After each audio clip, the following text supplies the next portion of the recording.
All set. Thank you so much once again. We are rechecked. It's a voice check. Good afternoon and welcome everybody from all parts of the world. I know there are people from a lot of parts of India, Kolkata, Chennai, Bangalore, Mumbai, where I am in, and then we've got people from Dubai. Thank you, Tanzim ma'am, for joining in, and a lot of her guests and friends joining in. First of all, a very, very happy Teachers' Day to everyone out there. I believe as parents, they are the first teachers, and that is what I thought. It's a tribute to all the teachers out there. You are the real Supermans. A Superman is a little outdated, which is why we need coaches like Habib sir to come and tell us how can we become Iron Man now. A bit of Teachers' Day trivia here. So, just to get you all started, this is the first recipient of India's Bharat Ratna. Right, I think there are a few kids out there. I would like you all to just identify him. So there were 3 people who were awarded the Bharat Ratna, the first Bharat Ratna. And yes, I'm getting answers in the chat, which is absolutely right. This is C.V. Raman, the wonderful people. Oh, thank you so much, Wonder Woman out there, Sister Madhya and the team. Yes, I got a message which says mothers must be the first teachers. So as fathers, Habibhai, sir, we don't have much of a choice. We give that to them. So just a quick trivia, very interesting trivia I thought I want to share with you on the Teachers' Day. 3 people were awarded the first Bharat Ratna. Among them is, of course, Dr. Radhakrishnan, on whose honor we celebrate the entire Teachers' Day. But along with him is his good friend, C.V. Raman and C. Raja Gopalacharya, the first Governor General of India. It is said that C.V. Raman, whom I admire a lot, my kids became C.V. Raman in one of the online session. He had great friendship with then Prime Minister Pandit Nehru, but he still could not get funds, which is now not a new story, right? So as teachers, we know that the government were not giving funds to him. His research was on. And then in 1954, he got the Bharat Ratna. So he pleaded with the government to give him platinum for the research he was doing. And, with a lot of things, the bureaucracy comes in. He did not get the platinum he wanted. Finally, C.V. Raman, the Bharat Ratna, broke down his Bharat Ratna, the medal that you see here. In that, he found the first traces of platinum he required for research. So what an amazing thing. Teachers can go to any length to make sure that the students learn and find out the solution for it. So the teachers today are the real solution providers, the real caretakers. And to me, along with the doctors today, they are the Corona warriors in our time. So hats off to teachers, hats off to the first teachers of our, of our time, the parents, the mothers, and the fathers. This is a small presentation. We have got a guest to speak on the idea of what can we do with regards to parenting. Well, parenting starts with a lot of reading. Parents start with a lot of idea. This is hub schooling, where we decided, can we bring that care in education along with teaching? So we had a lot of guests over a period of time. This is Ms. Rumana Pathan, one of the first IIT PhD researcher, a lady who did an amazing work with the children. So these were guests over a period of time on online schooling. Suddenly the world became smaller. This is an IBDP leader, a mentor, Harsha Gandhi, who spoke about decimals. India was the one who gave 0, but that doesn't mean we lost integrity. Some amazing work that the teachers have done. We had Misbah Ali coming and doing a storytelling session. Oh, by the way, we had the teachers being roasted on Teachers' Day by a group called students called Mandela, and we made it like the Republic TV. So they were all, at Arnab Goswami's mercy. Of course, students are doing roasting of the teachers. It's Shabana ma'am, Shruti ma'am, Alfia ma'am. But the fun does not stop. On the Independence Day, we had this amazing brigadier, Sushil Bhasin sir, come down with all the medals he had and speak to him. And I know some of our teachers were excited to ask questions to him. And finally, we had this amazing personality. His name is Bike Ambulance Dala. That's how we know him. He is someone who started on a bike, an entire hospital or ambulance, and awarded the Padma Shri by the late President of India, Pranab Mukherjee. And these are the exposures that the students get. Today, of course, we've got another teacher for you.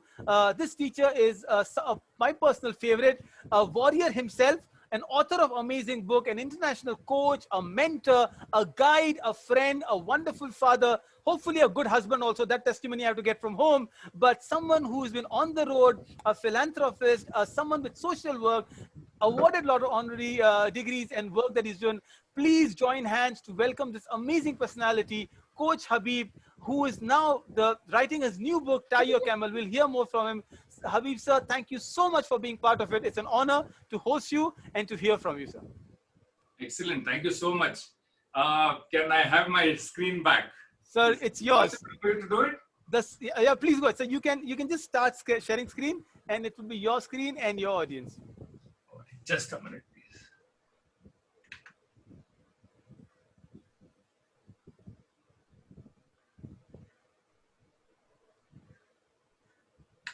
Right. So you can all ask and write your questions on the chat. Hopefully, we'll be monitoring the chat. And over to Coach Habib for the presentation. Thank you so much for that introduction, Daud-bhai. It was really, I've been doing a lot of programs and I keep getting this introduction and then I have to refute the introduction a bit, because what happens is when these introductions are done, it has a particular message. It is important for people to know who the person is interacting. That is very crucial. But then somewhere while introducing, there's a barrier which is built where people start assuming that the person you have introduced is some Maharati and some person who is really big and has achieved so much. So I would like to tell you that if you were to go back to my parents and if you were to go back to my teachers and ask them about me, they would probably tell that, how did this person succeed? I mean, he was a Buddhu kind of a character. He was not that good. He was a dumb guy. They would have a lot of adjectives about me. So I would like to tell you, share with you that I am as human as you are. I make even today as many mistakes as a normal human being makes. So I would like to interact with you on that basis, right? So you have a lot of kids. I don't know what they are doing in the parenting session, but anyway. So disruptive parenting is a thought which I got in my mind when I started looking at our parenting styles. Most of the parenting styles are not by the book.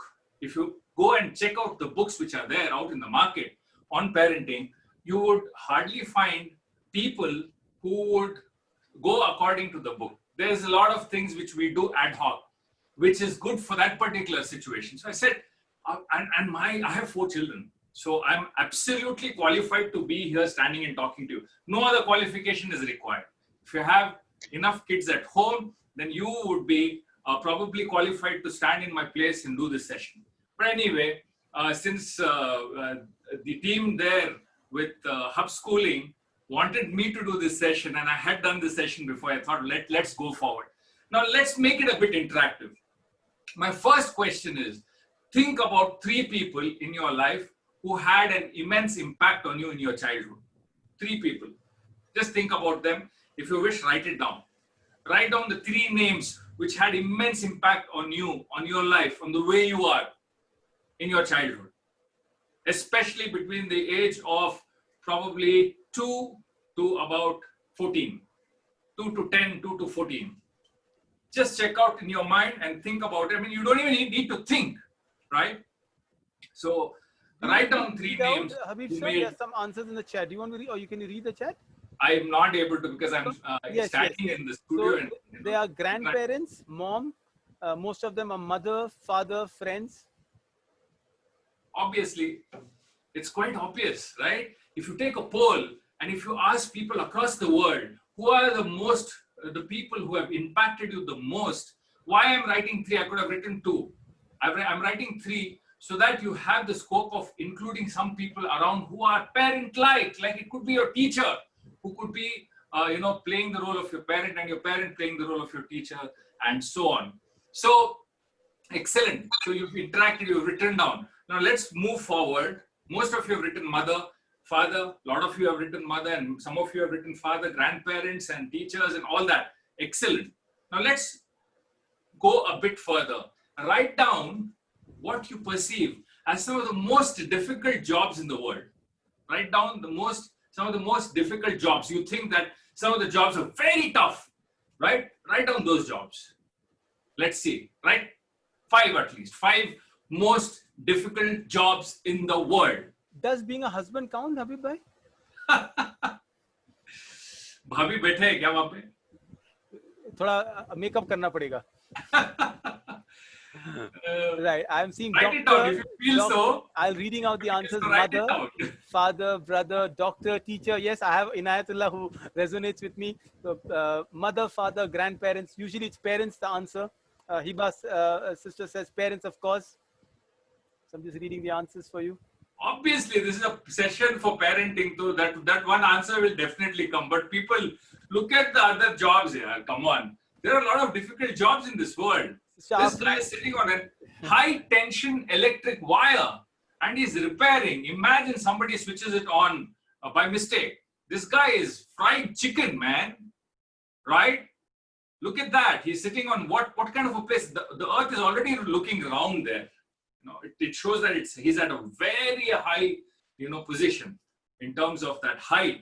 Wow, it looks so crazy, right? Let us look at the next. Some of the people do excavation in places you can't even think of going, right? This is an actual picture. This is not a fake image. This is a real image. And these are the people who have no safety, to latch on. These are the people who work almost every second, putting their life on the line, right? So I'm trying to give you a number of jobs which are so difficult in this world. They're supposed to be the most craziest or most difficult jobs in the world.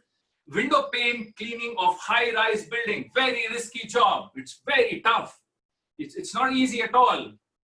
Especially a lot of people have fear of heights. So unke liye to it is not a no-no. But then even otherwise, if you see, this is a very difficult job.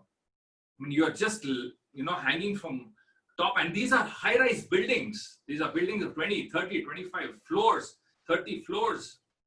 These are the skyscrapers. Right? It's a very, very tough job. Another tough job is firefighting. You need guts. You need the will of steel. And you need that kind of courage to face fires because they're so unpredictable and they're so dangerous. So these are rated. These are rated as some of the most difficult jobs in the world. So if you see this, becoming an astronaut is not easy at all. The kind of rigorous training most of the people quit. They have to be trained even before they go out into the space. They have so much of training to do. People drop out there. Ali, who has raised your hands, talk to me. No problem. Sir. You have a question? Yes, Ali. Okay, I'll allow Ali, but we will take the questions a little later.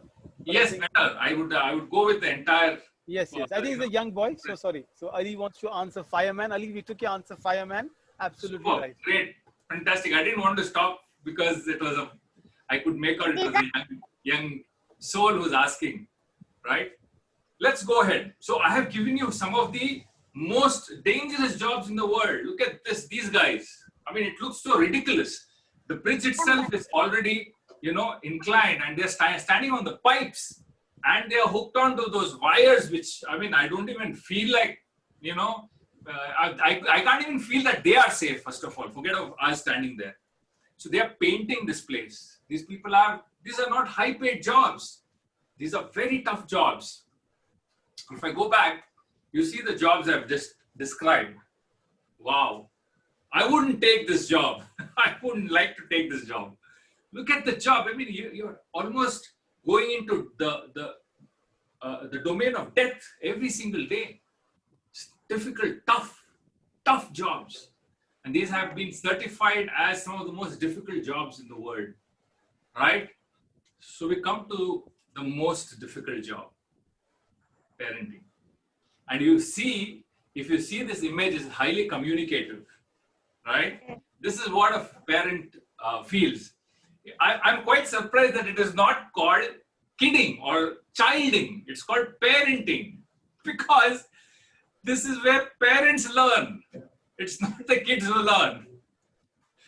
It's not the kids. It's all about parenting. It's all about the parent itself, right? So it's one of the most toughest job, acknowledged as very difficult job because there are very high emotions involved. Now, I like to share a very nice story. There was an auction going on in a house. The house was being auctioned, everything sold.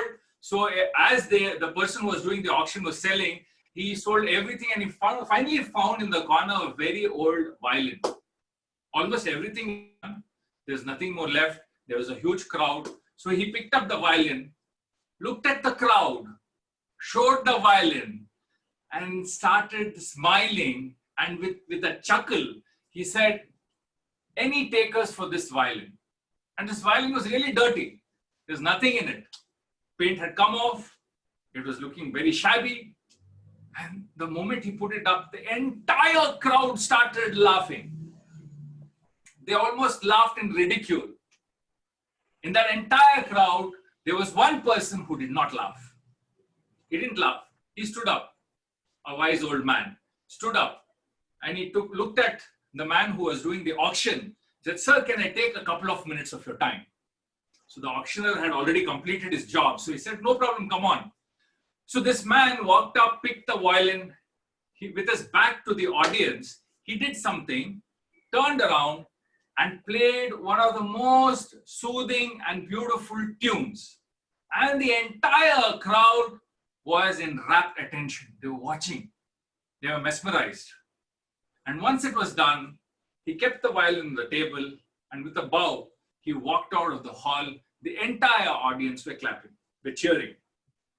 And after that, the man who was doing the auction was so inspired. He picked up the violin and said, "Any takers?" I believe it was sold for a good sum of, almost $4,500. My question to the parents here, or the people who are participating, especially the elders, what do you understand from the story? What are the messages you get from the story? I would like you to share. 2 minutes of sharing is good. A couple of people sharing would be really good. What do you understand from the story?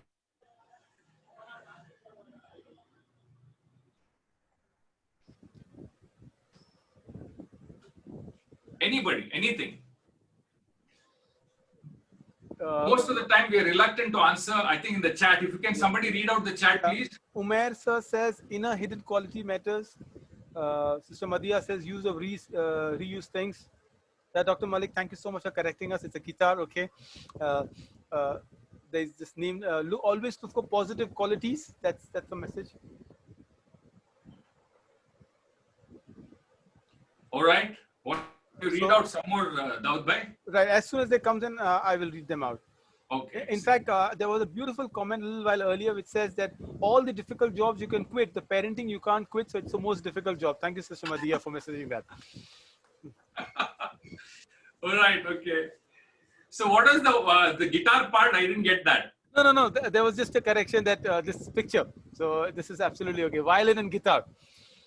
Okay. Dr. Malik mentioned that it's a different instrument. But the point is, Faisal says, an expert changed a waste to value as a valuable thing. Excellent. So I want a little focus on this example, okay? Whether it's a violin or a guitar, it doesn't matter, but the message matters, yes. Right? So the message, the focus here is that the entire world is waiting to laugh at you and laugh at your kid. That's a norm. It has to be accepted that the world is all the time, and majority of the world. This example exhibits that the moment the auctioneer lifted the violin and he asked, "Any takers for this?" That's how we are projected to the world. And the moment you are projected, you will have a big crowd laughing at you without reason. Hi. Guys, are you understanding? You will be laughed at without any reason or any excuse, irrespective of who you are. This is a norm. And you will hardly find people in that crowd who can stand up and take charge of something which people are saying is not significant. One of the jobs of, one of the key role plays of parents is to believe that the child is highly valuable. Imagine this person in the crowd who did not laugh, who stood up and said, "Sir, I need 2 minutes of your time." And what did he do? He walked up, and he didn't do anything fancy. He just fine-tuned that violin. What did he do? He just took few minutes. He fine-tuned it. What did he do? First thing, he recognized value. Unless you don't recognize value, you cannot add value. Belief honi chahiye na andar. Iske andar value hai, right? Unless you don't recognize value, you will not be able to add the value. He recognized, when everybody was laughing, he stood up and said, that's exactly a parent. How you need to, I and you need to stand by our children exactly like this. When others laugh, we're not going to join them. We're not going to say, huh. We're not going to say, yes, ye buddhu hi hai. We're not going to say that.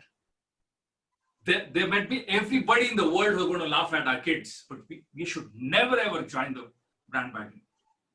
We never join the bandwagon. We always stand up and say, excuse me, let me show you. Let me work. Let me do the fine tuning and show you what content it has, what value it has. Amazing, right? Look at the attitude of that person. He stood against the entire crowd. Wow, I like this example only because of that reason. He stood up, came, checked and said, he believed that there is value in this. ये बेकार चीज नहीं है, इसके अंदर value है. Why? He believed that it was created by somebody. He believed that it was created for quality. He believed that it was created for a purpose. It was not bekar, lying in the corner there. Do we have a belief like that when we deal with our kids? Do we have a belief that they were created and they are not my property? They are a gift. They are an amana. They are a gift. And I need to deal with this gift in the best possible way I can. Wow, think about it. And after that, he after fine-tuning, after believing, after fine-tuning, he presented it to the world. And everybody believed in it after that. Everybody believed the value after that. They didn't laugh. They didn't, make fun after that. We need to have parents stand up for the kids. This is the era which the entire world is mocking at the younger generation. They have lost hope in the younger generation. They always look down upon the younger generation. The generation gap has never been so large. And we need a breed of parents to stand up, disruptively and say, no, I'm with them. I'm standing for them. They made mistakes. They make mistakes because that's how we all learn. That's how you and I learn. That's what we need to understand. This is the first step. While we're taking on job of parenting, it's again about the parent. It's not about the child. What will the child remember? He may not remember, he or she may not remember what, how much money you spent on the education and what you did, what you didn't do, but they will definitely remember somebody standing next to them, firm. It's an attitude which is communicated without speaking a word, right? So there's something very strange here in this world which is happening, which is popularly known as helicopter parenting, right? Especially many people use this for helicopter mom, but generally helicopter parenting. What is helicopter parenting? This is one of the worst kind of parenting. So even before going into different ways of parenting, I'm introducing you to the worst kind of parenting. What is the worst kind of parenting? Where you are all the time on top of the kid. Do this, don't do this. Do this, don't.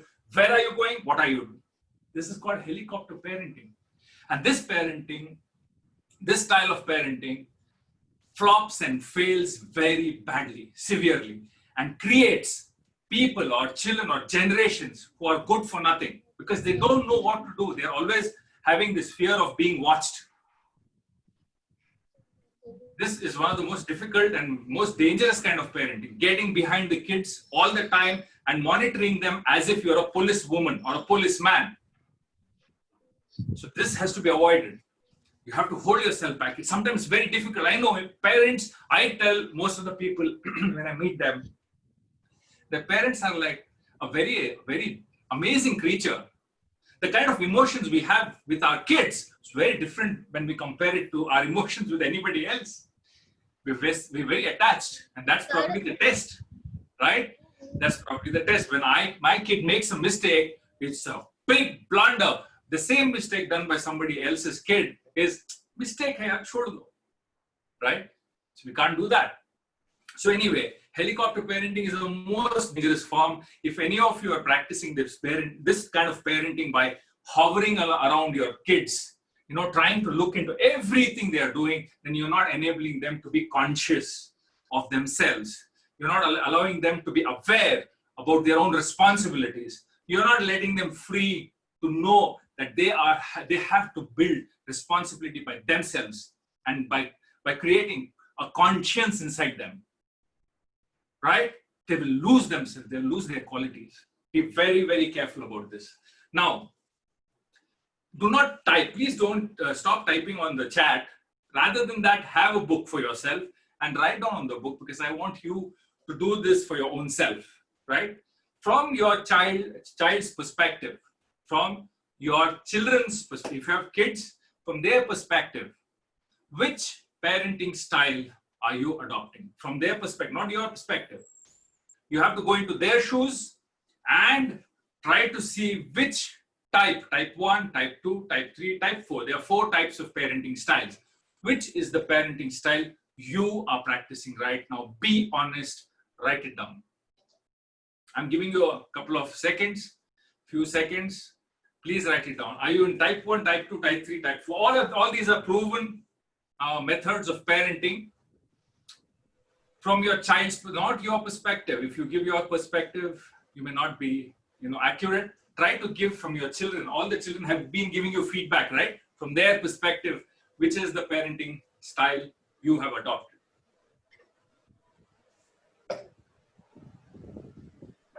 I don't need your answers.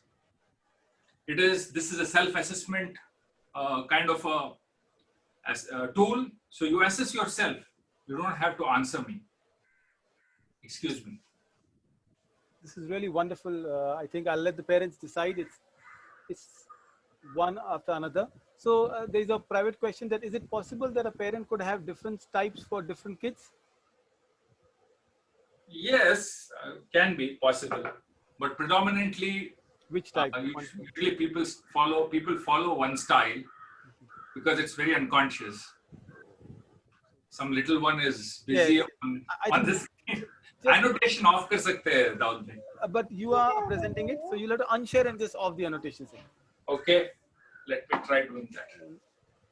Give me a minute while you write.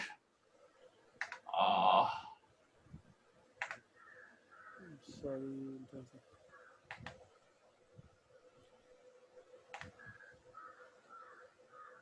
How do you unshare? No, your annotation is over. I think someone realizes, so it's all perfect. Your screen is perfect, sir.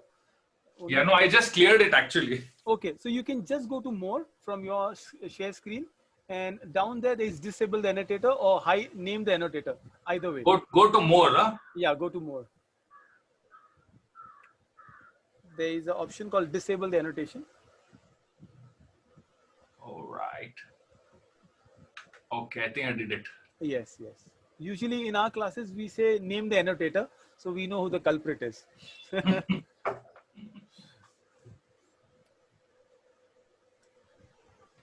So if you have written, you have completed, just give me a minute, please. I think I need to focus the camera.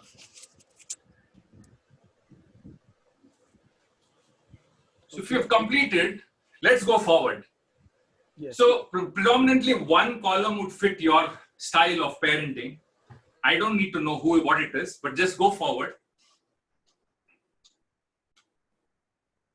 So the first column, type 1, is called authoritarian parenting, where it's constant or consistent. Both are okay. Constant, demanding, task focused, follow-up based, time bound, error free, perfect, efficient. It's an authority, more like a military kind, military kind of parenting where it's my way only.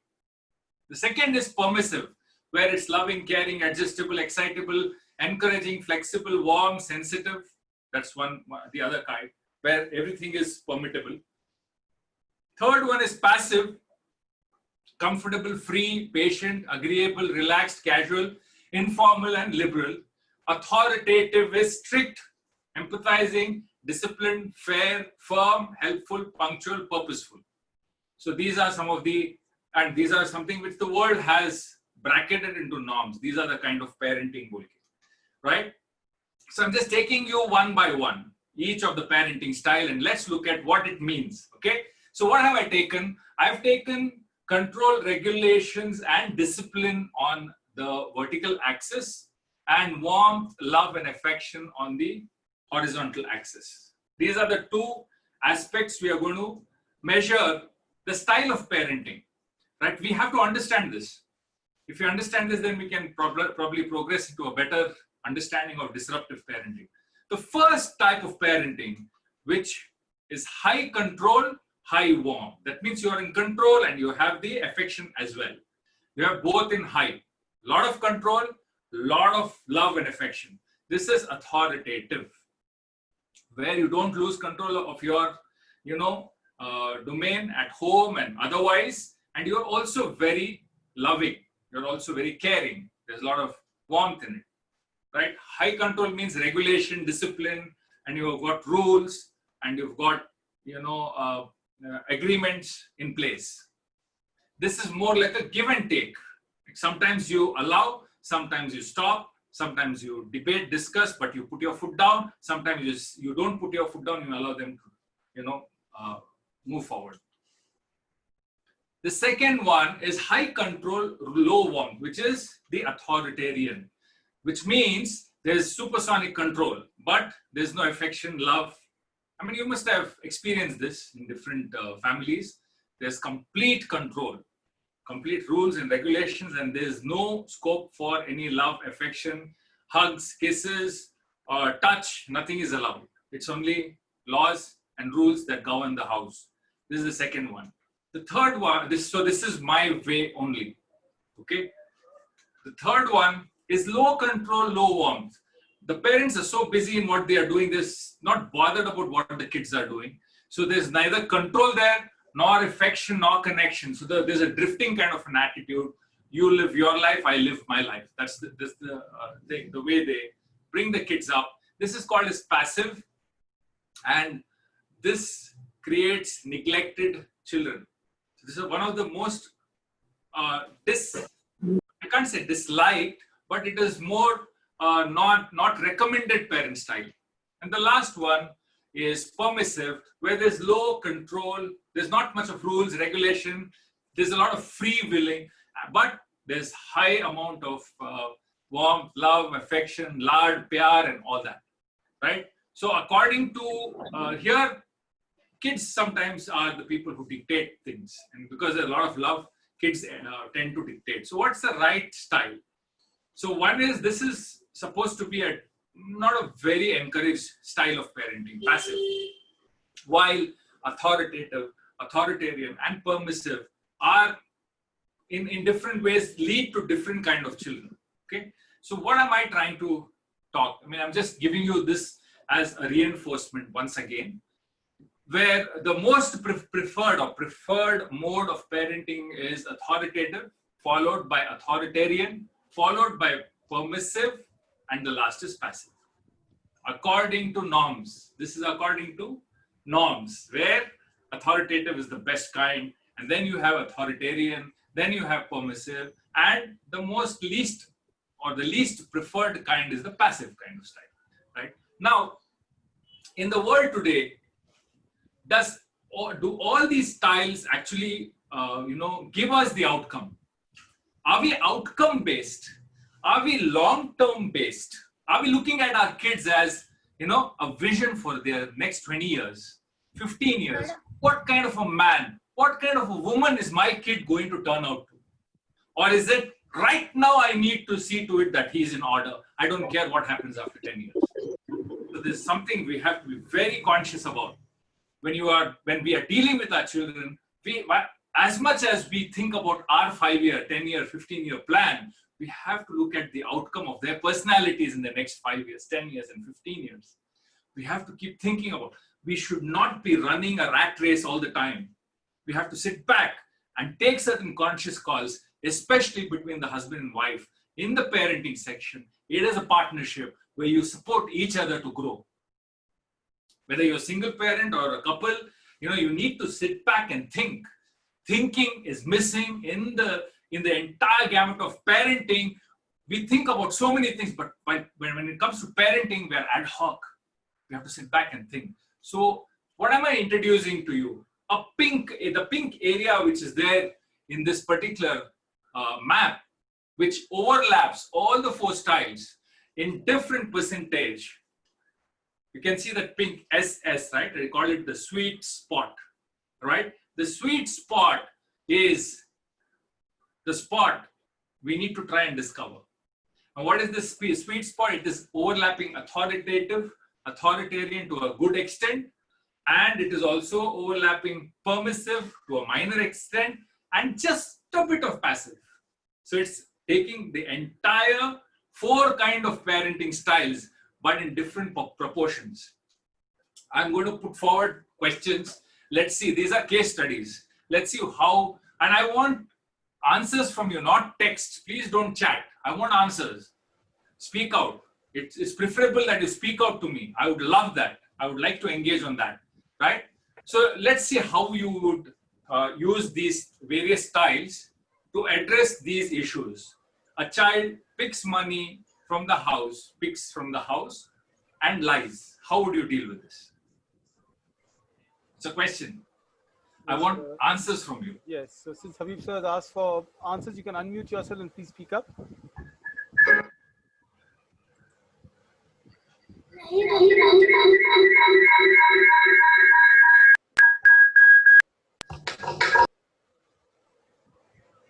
So, good evening. I think this would be a case wherein the child is not getting attention, and to get more attention, he's picking up money and lying. Okay. How do you deal with this?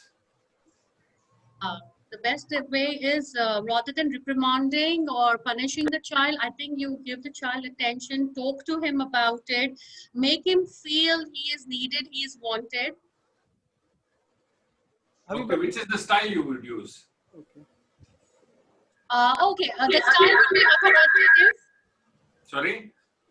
The first one, that is the authoritative, wherein give them high warmth also, and then you set down the rules as well for the lying part and the. Okay. Right. Habib, I want to add that this is Shabana ma'am is not giving the right answer to you. She's a rich woman and a Gujarati. She would give a lot of more money there. और पैसा ले लो. ये और पैसे ले लो. So is that right, Shabana ma'am? Okay, go ahead. I'm not going to debate. I'm not going to refute that this is not the right style. That's not my intention in this session at all. I'm now trying to break an entire style of parenting and bringing in something. Can I answer? Yes, Madhya ma'am. Please go ahead. Please. Maybe the child is suffering from some psychological disorder, which is known as kleptomaniac, the tendency of stealing. That's the reason why the child goes and lies and all. I mean, that's the other aspect also. Okay, so what's the style you're going to use? Maybe mix, Okay, except for the. See, my way also will be used authoritarian, going and seeking help, maybe counseling, and obviously giving warmth and all, and having control also. All right. Okay. Mixture of both authoritarian and authoritative. Okay. Okay, Habib sir, can I talk on this? Yes, please. Yes. Good evening to you. Assalamu alaikum warahmatullahi wabarakatuh. Good evening. Assalamu alaikum. See, if at all I find my child doing this, and I know that if I'm giving everything to my child that my child wants, and if the child is still doing something, then I would understand that there is some kind of a problem that the child is having. I will sit, I will talk to her, and I will ask her. I will not, first of all, reprimand her, or I'll tell her, "Tumne aisa kiya hai? Kyun kiya hai? This is ye wo." I will, try and tell her some story and relate her with religion and tell her story and all that, and make her feel, why did she do this? I mean, I would want to know, beta, why did you do this? What did you want? You could have asked me, I would have given. Basically try to tell her, there was no need for her to do this because my mom would have given. And if the answer that she would give would be unreasonable, I will try to reason with it. Okay, I mean, agar koi unreasonable demand hoti na, to I would have told her why this is not possible. Because I find today's children are different. When we were kids, we would have, my mother would have taken the stick and given me left, right, and center without because as kids, humko to pehle, as kids, when we were kids, humko to pehle tapli padti thi, and then we would know कि भाई हमको tapli पड़ी क्यों. Today we Yeah, can't do this with our kids. Even if we shout at our kids today, the kids tell us, "Mama, why are you shouting at me?" Exactly. So today you have to be very See, reasonable. really, what you brought up is very, very valid, because if you compare the way we were brought up, there was a norm, there was a season, there was a fashion, there was a trend of parenting, which is not relevant right now. Actually, It बिल्कुल doesn't नहीं. work. You know what I would do? See, I'm telling you again, I'm not judging. I'm not telling which is right, which is wrong, right? I'm not even giving you, I'm giving you all the liberty to do what you wish to do and what works for you, right? But if I see this happening, I would adopt passive format. I would adopt a passive format. Don't ask me why. You know what? Because I would normally be high control and high warmth, right? If for this incident, I suddenly switch off completely, because they are predicting. If at all I confront him, I got to know that he has taken the money, right? And he is expecting that it's going to be a blow up. They're going to come high control, high इसमें authoritarian में जाएगा, and they're going to blow up. My parents are going to finish me off. It's going on in the head, and pasina हो रहा है बच्चा. Yes. Okay, and I go passive. What does it do? It disrupts the person's understanding of you, and it starts building a question mark inside. Why? And probably next time it happens, you can switch, to permissive. Next time it happens, you can switch to but don't allow them to bracket you in your style. They should be so uncertain about the way you're going to deal with them. Same incident, different ways. Take it up. Teacher complains about your child in their presence. What would you do? Excuse me, sir. Yes. Regarding the first point, ये तो मतलब situation को काम करने के लिए ठीक है, you adopt the passive one, लेकिन स्पेशली अगर टीनेजर है तो ये पैसे क्यों चुरा रहा है वो भी हमें देखना है. Maybe is got into bad companionship, drugs के चक्कर में होगा, where there is a compulsion. Get into root cause of it. Okay, Dr. Shafiq, you have a valid point. Then you go towards the area of high warmth, right? If you go straight away to the authoritarian, it can break down. Most of the people, including us, we have experienced it. When this kind of an incident happens, we are in a denial. How can my kid do this? How did he do this? Right? So first thing, we have to battle our own selves before even we look at the situation. So we ask a wrong question. How can my child do this?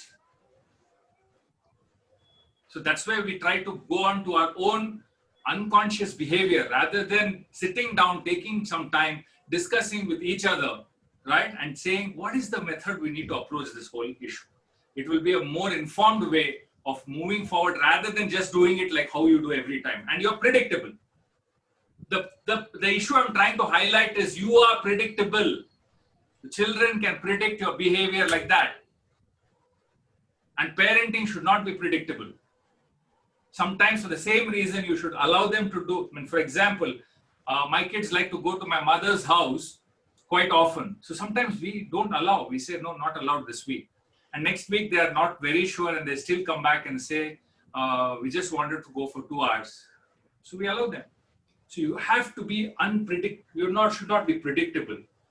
That is one of the things which is called disruptive, where they start looking at you as people who know how to make decisions. And there is some formula they are following. We're not able to get that grip of that formula. But otherwise, they'll be able to come and, disrupt you completely. So let's take the second example.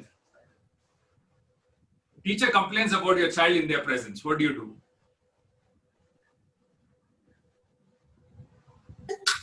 A good teacher would never complain to the parent in front of the child.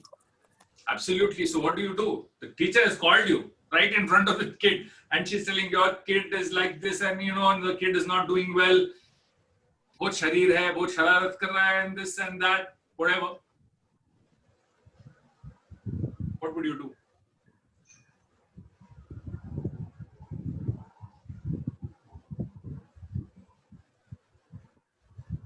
I think being very respectful of the teachers on Teachers' Day, we are not going to blame the teachers. No blame here, absolutely. It's how to manage it. Right. No, What I I'll tell you one thing. See, my daughter has been in school for the past 3 years, and I've been going with to all the PTMs that is being held in school. But I haven't seen any of the teacher trying to complain about the child in front of the child. that's It's very not that good, they are scared Madhya. of me. No, I Hanji? think that's very good. I think it's a good teacher and a good etiquette. I think there are good messages on the WhatsApp also, and I'll explain to the child the thinking of the teacher is different than of mine, as Sister Samina says, and Brother Muhammad Ibrahim says high control and high warmth is what he mentioned. But what we'll request you, Habib sir, is if you could take the case studies and explain where do you stand, and then probably we'll take a little promo, Sister Tanzim, for the hub, and then we take more question answers. All right. So let me go straight away. Okay, I have a lot of case studies. I'm not going to go into all of them. We had some discussion, but the intent, I hope you understand, is to be very flexible in your way of dealing. So I have put this forward. Disruptive parenting is to keep them guessing. So you have to pick up from authoritative a few. I've just put up what I'm picking up. You can pick up any of these and consciously put it in your list that these are the things I'm going to do. One, in authoritarian, I'm going to pick up being consistent, following up very, religiously with them, focusing on efficiency. In the permissive domain, I'm going to be very loving, encouraging, but flexible.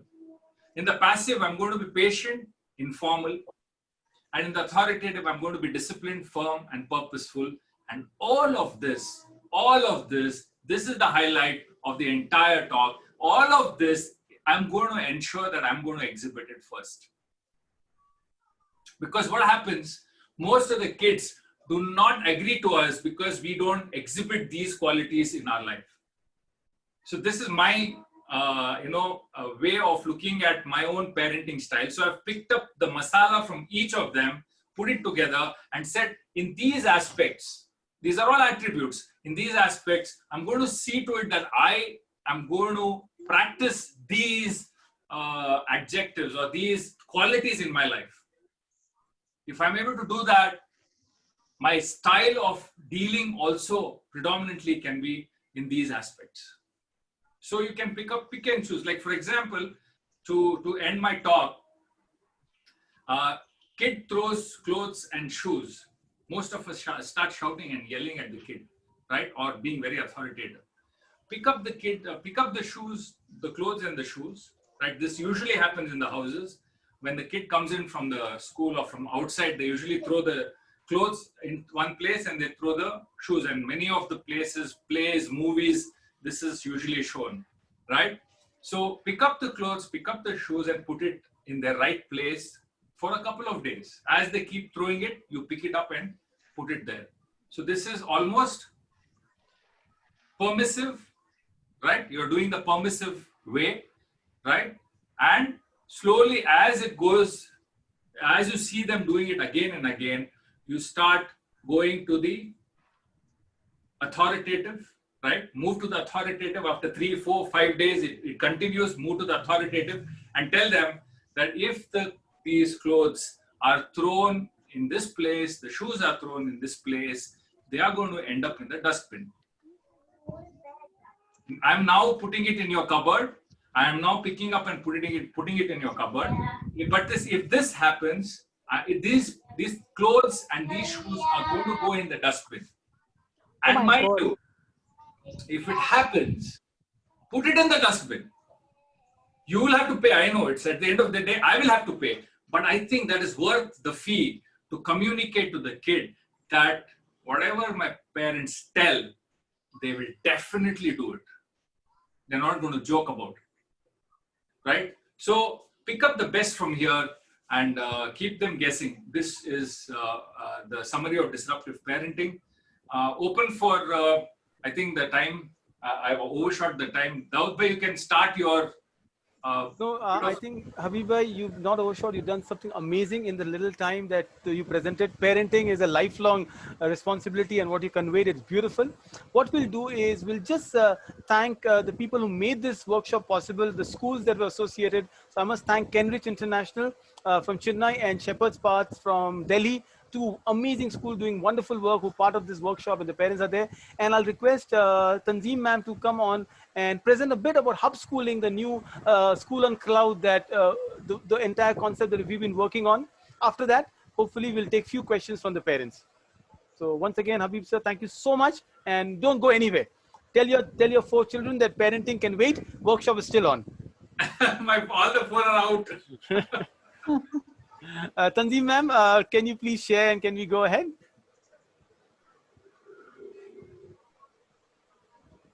Yes, but Dawood, I think Sir Habib will have to unshare his screen. Done, ma'am. Okay. Please go ahead and share your screen. You need to give me permission to share screen. Okay. It is on, ma'am. I should hope, yes. Okay, so this hub schooling is basically very close to our hearts, and we definitely have personal, emotional, we are emotionally attached to hub schooling. So let me tell you about hub schooling. My name is Tanzeem Khatib, and I would love to share everything about hub schooling today. So hello and welcome to Hub School, a school on clouds, and it's a place where head, hand, and heart merge. In this chaotic world that offers so many choices, we offer a single place for your child's creative and academic needs. Hub School is a safe, trusted, and professional program that replaces tuitions and coaching classes. We are an online e-school.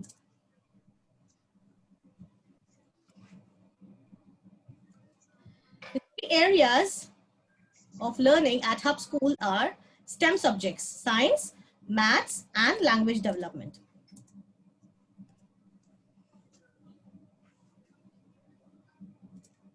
The zone heart represents language development. Using storytelling and emotions, we build child's vocabulary. The child will be able to communicate and express in English. So this is the heart zone of Hub schooling, okay? And we focus on creative writing programs as well, and as well as inculcating a love for books through our selection of fiction and non-fiction recommendations. Now this is the zone head. In zone head, we will be focusing respectively on making fundamentals of maths and science strong. The students will be learning by doing videos and experiment. The advantage of these lessons are every student can revisit their classes for reviews. We do share all the videos of the lessons in the parents group, and all the students can always go back to the lessons and review the lessons if they have missed anything, if they want to learn anything, relearn something, and parents also want to know what was done in the class. We share the learning videos. We share the whole lesson to the parents.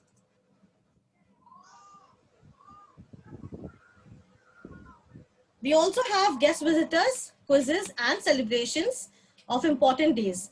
Our guest for 15th August was on Independence Day was Brigadier Sushil Bhasin.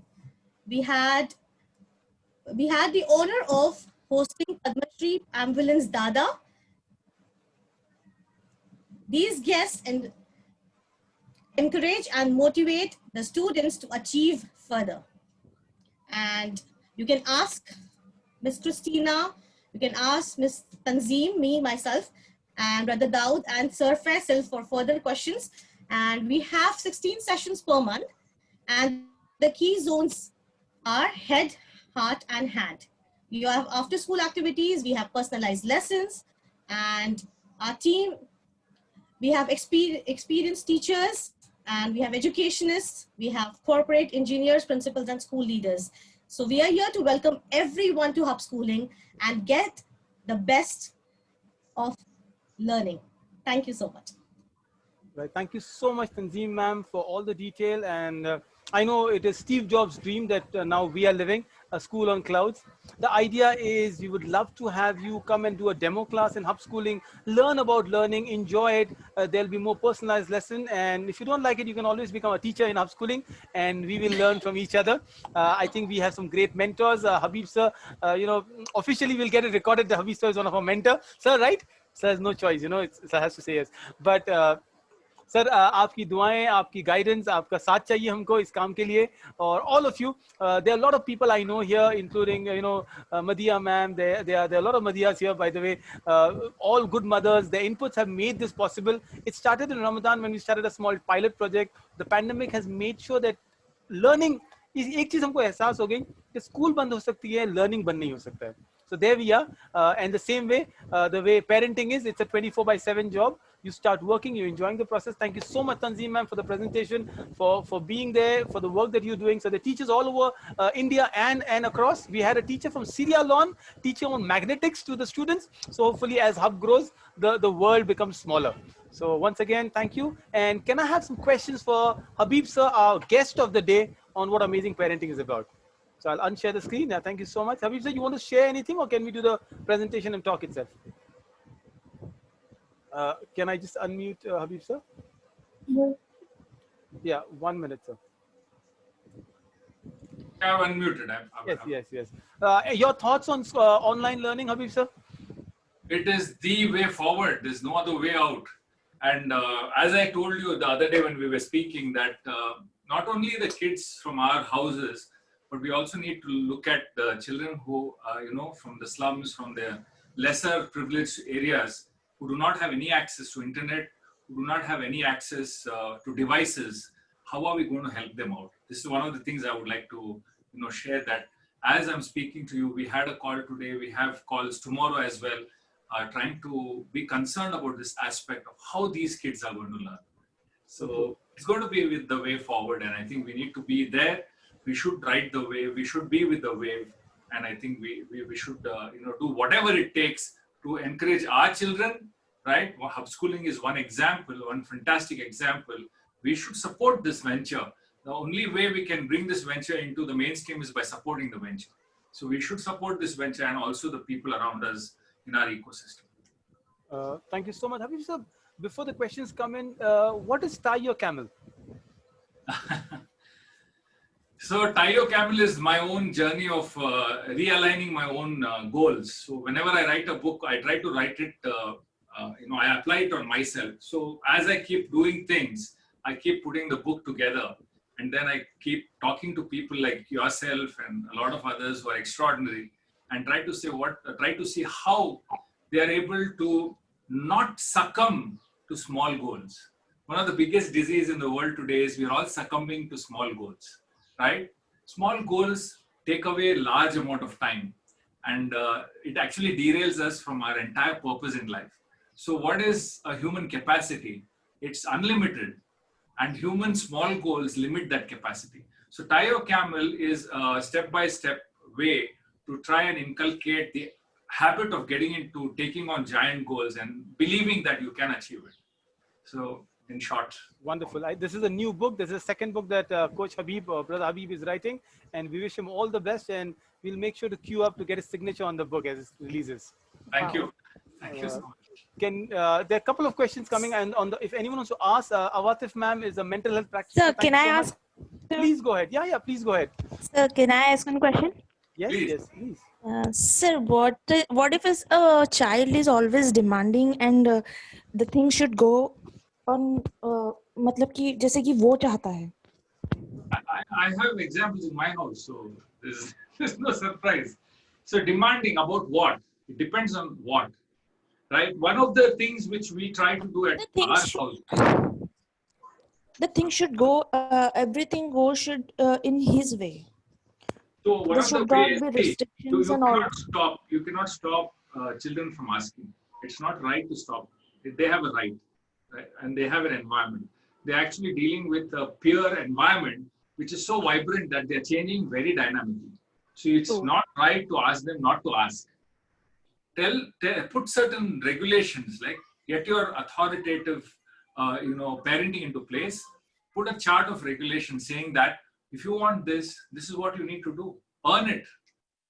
Give them a way, pathway to that particular goal. You must have seen that snake and ladder game, right? So try to put a snake and ladder kind of a system in the house where you say, if you do this, you'll slide down. And if you do this, you'll climb up. You'll get this.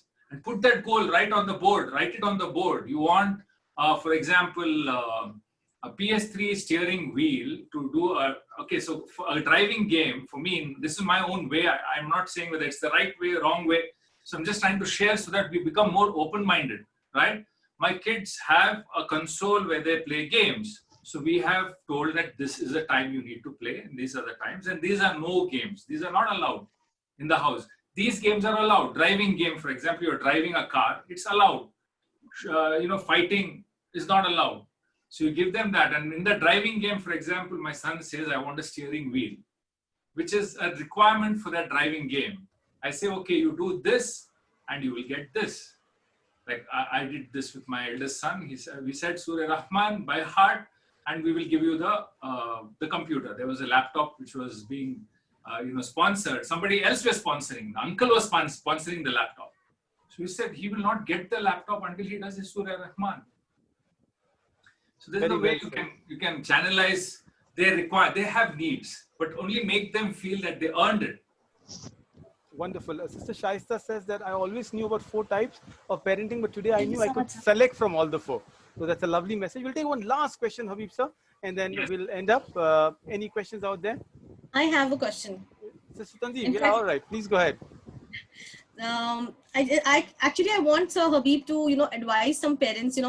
Nowadays with the increased divorce rates, we as teachers come across so many kids who are going through a lot of mental trauma because of the misunderstandings and what they see at home. And I feel somewhere parents are responsible for their emotional disturbance.